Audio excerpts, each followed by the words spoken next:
के सामने उपस्थित हो चुका हूँ अपनी क्लास को लेकर के। आज की जो हमारी क्लास है वह 20 MCQ क्वेश्चंस होंगे, जिसमें पूरे प्रीवियस ईयर का होगा। इसमें एक भी ऐसे क्वेश्चन नहीं होगा जो आपके पहले एग्जाम में नहीं आए होंगे। हूबहू सेम वैसा ही क्वेश्चन आएगा। जैसे कल ही मैंने आप लोगों के सामने यह आगाज भी कर दिया था कि हमारा जो वीडियो आने वाला है 100/100 क्वेश्चंस, एकदम आपका इंग्लिश में टेंशन लेने की कोई बात है ही नहीं, क्योंकि दीपक सर जो है यूट्यूब पे उपस्थित हो चुके हैं। इसलिए आप लोग इस बात का टेंशन बिल्कुल भूल जाइए कि अब हमारे इंग्लिश का क्या होगा। मैं बार बार बोलता हूँ ना कि आप 11 महीना क्या पढ़े हो उससे कोई मतलब नहीं है। बस आप 1 माह हमारे साथ बने रहो, मैं बिल्कुल तुम्हें उस टेंशन से मुक्त कर दूंगा जो टेंशन आपको सोने नहीं दे रही है, हमेशा माथा में दर्द दे रहा है। उस दर्द को भी मैं समाप्त कर दूंगा। आते हैं ज्यादा बातें ना करते हुए डायरेक्ट अपने प्रश्न की तरफ। जैसे देखेंगे, एक हमारा पहला जो प्रश्न होगा, फर्स्ट नंबर जो हम प्रश्न आपके सामने लिखे जा रहे हैं, जैसे क्वेश्चन रहेगा THIS this BOOK is dash the THETABLE this book is dash the table। Option number A में रहेगा इन द टेबल, ये प्रीपोजिशन का क्वेश्चन है। ऑप्शन नंबर बी में रहेगा on the table. Option number C में रहेगा at the table. Option number D में रहेगा ओपन। क्या रहेगा? Open the table. अब देखिए, इस क्वेश्चन को पहले हम लोग देखेंगे। This book is dash the table. यह बुक जो है वह कहाँ है? तो यह बुक जो है वह डैश द टेबल कहने का मतलब हो गया कि इसमें हमें प्रीपोजिशन को फिल करना है। कि कौन से प्रीपोजिशन फिल करेंगे? जैसे देखिए, इसमें होगा वह this book is on the table. यहाँ पे हम लोग ऑन को फिल करेंगे। क्यों ऑन को फिल करेंगे? क्योंकि इन का मतलब होता है में, एट का मतलब होता है पर, लेकिन किसी वस्तु के लिए एट का प्रयोग नहीं किया जाता है। ओपन का मतलब होता है के ऊपर। क्या होता है? के ऊपर। अब थोड़ी सी चर्चा हम ऑन के बारे में आप लोगों के सामने करेंगे। जैसे देखिए, ऑन का प्रयोग कब करते हैं? जब हम, जैसे मेरे हाथ में इतना सारा मार्कर है, अगर हम यह मार्कर जो है अभी मेरे हाथ में है, कहाँ है? ऊपर से देखोगे तो मेरे हाथ पे है। तो अगर हम इस मार्कर को दर्शाना चाहेंगे तो बोलेंगे this marker is on my hand. This marker is on my hand. क्या बोलेंगे? This marker is on my hand. क्यों? क्योंकि यह मार्कर जो है मेरे हाथ से सटा हुआ है। अगर यह स्पर्श नहीं है, थोड़ा सा उठा लिए, फिर अब हम बोले कि इसको कैसे बोलेंगे? तो this marker is upon my hand. मेरे हाथ के ऊपर है, मेरे हाथ पे नहीं है। अगर मेरे हाथ पे रह गया तो ऑन का प्रयोग करेंगे, और हाथ के ऊपर हो गया ना तो इसमें अपॉन का प्रयोग करेंगे। बात समझ में आया? दूसरे प्रश्न में आप लोगों के सामने वैसे ही दूसरा प्रश्न ये था पहला, और ये जो है ना प्रीवियस ईयर आपके एग्जाम में आए हुए प्रश्न हैं। जैसे दूसरे प्रश्न में आप लोगों के सामने रख रहा हूँ, क्वेश्चन संख्या 2, प्रीपोजिशन का ही क्वेश्चन है। My sister SISTER lives LIVES dash Patna PATNA dash Patna dash आ बोरिंग रोड BORING बोरिंग ROAD। अब देखिए, इसमें दो, एक यहाँ पे डैश आ गया और एक यहाँ पे डैश आ गया। अब हम इसमें कौन कौन से प्रीपोजिशन को फिल करेंगे? जैसे ऑप्शन नंबर ए में दे दिया इन एट। ऑप्शन नंबर बी में आपको दे देगा एट इन। ऑप्शन नंबर सी में देखिए, ऑप्शन नंबर सी में दे देगा into upon up on. Option number D में दे देगा अपन और इनटू। अब देखिए, अब हम लोग जब सेंटेंस को पढ़ेंगे तब हमें पता चलेगा, ये आर है हुआ, BORING आर है। हम लोग जब सेंटेंस को पढ़ेंगे ना तब हमें पता चलेगा कि हाँ इस खाली जगह पे क्या भरेंगे और इस खाली जगह पे क्या भरेंगे। सबसे पहले प्रश्न को एक बार हम लोग पढ़ेंगे, my sister lives dash Patna dash Boring Road. तो मेरी जो सिस्टर है वह रहती है, कहाँ रहती है बुआ? तो वो पटना में रहती है। कहाँ रहती है? पटना में। पटना में कहाँ रहती है? तो बोरिंग रोड में। अब यह दोनों क्या है? प्लेस है। दोनों क्या है? PLACE। दोनों क्या है? प्लेस है। तो देखिएगा, अगर एक ही सेंटेंस में अगर एक ही सेंटेंस में डबल प्रीपोजिशन का पुट आउट करना हो और वह सेंटेंस में दो ठो प्लेस का नाम दिया, तब हम प्लेस का तुलना करेंगे पटना में और बोरिंग रोड में। सबसे छोटा इसमें कौन सा प्लेस है? तो बोरिंग रोड है। सबसे छोटा प्लेस कौन सा है? बोरिंग रोड है। और बड़ा कौन सा है? तो पटना है। तो जो बड़ा प्लेस रहता है ना वहां पे हम लोग इन का प्रयोग करते हैं और जो छोटा प्लेस रहता है वहां पर एट का प्रयोग करते हैं। My sister lives in Patna at Boring Road. मेरी जो बहन है पटना में बोरिंग रोड में रहती है। कहाँ रहती है? पटना में बोरिंग रोड में रहती है। उसके बाद नेक्स्ट क्वेश्चन नंबर 3 के बारे में थोड़ा सा हम चर्चा करेंगे, फिर देखिएगा। इसको अब हम रब करते हैं। हमारा क्वेश्चन नंबर 3 क्या कहता है, एक बार देखिएगा। क्वेश्चन नंबर 3 में अगर हम कहें we are going to PATNA dash bus, we are going to Patna dash bus. Option number A में दे देगा by bus, option number B में दे देगा विथ WITH विथ बस, ऑप्शन नंबर सी में दे देगा ऑन बस, ऑप्शन नंबर डी में जो दे देगा यहाँ पर NT, मान लो नॉन ऑफ। अब हमें चूज करना है ना कि इसमें कौन से प्रीपोजिशन को फिल करेंगे ताकि हमारा यह जो सेंटेंस है वो सही हो जाएगा। तो हमें देखने आना चाहिए, समझने आना चाहिए। क्वेश्चन को जब तक समझेंगे नहीं ना तब तक नहीं हो पाएगा। इसमें क्या समझना है, देखिए यहाँ पर लिखा हुआ है बस। अगर आप किसी व्हीकल से जाते हैं ना, किसी गाड़ी से जाते हैं जो गाड़ी पूर्ण रूप से क्लोज है, क्या है? गाड़ी पूर्ण रूप से यदि क्लोज रहता है ना तो वहां पे विथ का प्रयोग नहीं करते हैं, ऑन का प्रयोग नहीं करते हैं, यहाँ पर सीधे किस चीज का प्रयोग करते हैं? बाई का प्रयोग करते हैं। अगर यहाँ पे बस के जगह पर बाइक रहता, क्या रहता? बाइक रहता, तो हम बाइक का प्रयोग करते तो यह हमारा सेंटेंस क्या हो जाता? रॉन्ग हो जाता। क्या हो जाता? रॉन्ग हो जाता। व्हीकल्स जो होता है ना वो पूरे तरफ से ढका हुआ होना चाहिए। अगर ढका हुआ है तब आप वहां पे किस चीज का प्रयोग कर सकते हैं? बाई का प्रयोग कर सकते हैं। नेक्स्ट क्वेश्चन की तरफ मैं आप लोगों को लेकर के चलता हूं। अगला जो हमारा प्रश्न है थोड़ा उसको ध्यान से देखेंगे।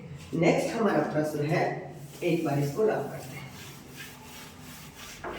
देखिए अगला जो हमारा प्रश्न संख्या 4 है। जैसे अगर हम कहें DISTRIBUTE distribute these pens dash Ram and SHYAM। अच्छा, फिर दूसरा सेंटेंस हम 5वां नंबर आपके सामने लिख दे रहे हैं। फिर लिखते हैं DISTRIBUTE distribute these pens dash the boys BOYS।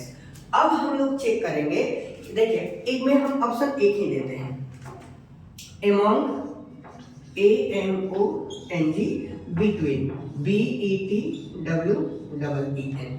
कहाँ हम एमॉन्ग का प्रयोग करें और कहाँ बिटवीन का प्रयोग करें, दोनों का अर्थ बीच में ही होता है।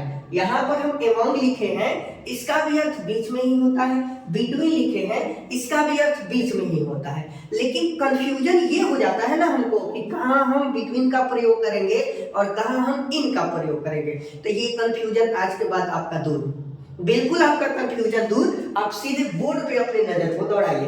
देखिए हमने बोला है डिस्ट्रीब्यूट दिस पेन्स, इस पेन को बांट दो, किसके बीच में, राम और श्याम के बीच में।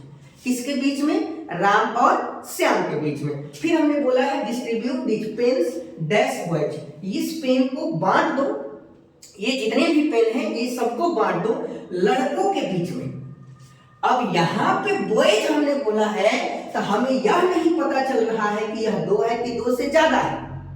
अगर हम क्लियर कर देते कि हाँ दो है, तब हम वहां पे बिटवीन का प्रयोग करते, BETWEEN। किस चीज का प्रयोग करते, बिटवीन का प्रयोग। किसी भी दो ठो जगह हो, किसी भी दो ठो व्यक्ति हो, किसी भी दो ठो वस्तु हो, यानी थिंग्स हो, और उसमें हमें एमॉन्ग और बिटवीन का प्रयोग करना है, तो दो के लिए बिटवीन, क्या दो के लिए बिटवीन का प्रयोग करेंगे, और दो से ज्यादा जब रहे ना तो उसमें हम एमॉन्ग का प्रयोग करेंगे।